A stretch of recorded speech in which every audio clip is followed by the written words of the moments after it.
స్కీములు ఒక 10% వాళ్ళకి ఆ స్కీములు ఉన్నాయని కూడా తెలియదు. ఈ కాన్సెప్ట్ ద్వారా ఈ ముఖ్యమంత్రి గారు ఉప ముఖ్యమంత్రి గారు పెట్టిన ఈ P4 కాన్సెప్ట్ ద్వారా చాలా చేయగలుగుతాం, ప్రజలకి చాలా చేరువయ్యి చాలా చేయగలుగుతాం అనే నమ్మకం వచ్చింది.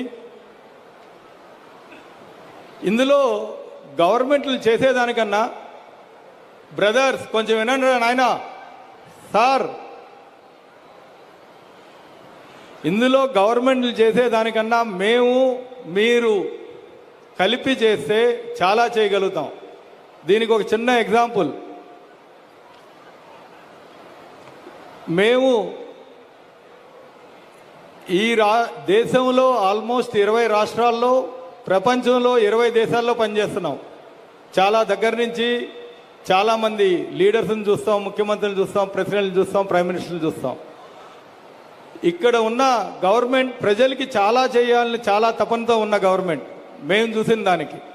దీని కనుక మీరు ప్రాపర్గా ఉపయోగించుకుంటే బెటర్ లైఫ్ చాలా ఈజీగా అచీవ్ కావచ్చు.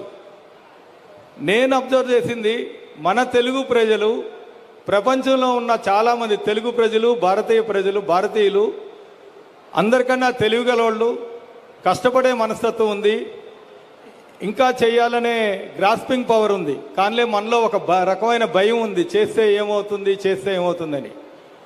ఒక ఎగ్జాంపుల్గా నేనే చెబుతున్నా. నేను ఇక్కడ కృష్ణా జిల్లా గుడ్లవల్లేరు మండలంలో డోకుపరి అనేది మా విలేజ్. నేను 7th క్లాస్లో బాగా చదవట్లేదని మా అమ్మగారు నన్ను హైదరాబాద్ పంపించారు. హైదరాబాద్ వెళ్ళిన తర్వాత నేను చిన్నప్పటి నుంచి ఉద్యోగం చేద్దాం అనుకోలేదు, వ్యాపారం చేద్దాం అనుకున్నా. వ్యాపారంలో సక్సెస్ అయితే హైదరాబాద్లో ఉన్నాం అనుకున్నా, లేకపోతే